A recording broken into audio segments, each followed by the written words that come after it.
I dënuari me 18 vite burg, Njergen Ymeri, ka kryer një arratisje spektakolare gjatë mesditës teksa transportohej nga ambientet e drejtorisë së policisë Tiranë drejt ambienteve të burgut të Fushkruajs. Në zonën e Unazës së Re, Ymeri ka arritur të hidhet nga automjeti i togës së shoqërimit të policisë në rrethana ende të paqarta dhe të largohet më pas në drejtim të pallateve të reja në zonën e Ysberishtit. Aktualisht strukturat e komisariatit nr. 6 dhe komisariatit nr. 2 po kërkojnë në zonën e Unazës së Re dhe të Ysberishtit në pallatet e ndërtuara, por dhe në pallatet të cilat janë në ndërtime sipër për shtetasin tashmë të arratisur Njergen Ymeri, 22 vjeç, i cili është arrestuar me datën 5 shtator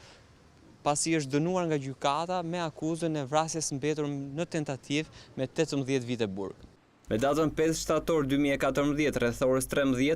tek ish stacioni i fundit i Tiranës së Re, nga sektori i forcës së posaçme operacionale, në një lokal lagje, u bë e mundur kapja e shtetasit në kërkim Njergen Agim Ymeri, 22 vjeç, lindur dhe banues në rrugën Hamdi Pepa. Gjykata e Tiranës e ka dënuar Ymerin me 18 vite burg për veprën penale të vrasjes me dashje mbetur në tentativë dhe armbajtjes pa leje. Rezulton se me datën 8 qershor 2013, rreth orës 16:30 minuta, Njergen Ymeri, pasi ka ngacmuar motrën e shokut të tij, e ka plagosur këtë të fundit me pistolet të,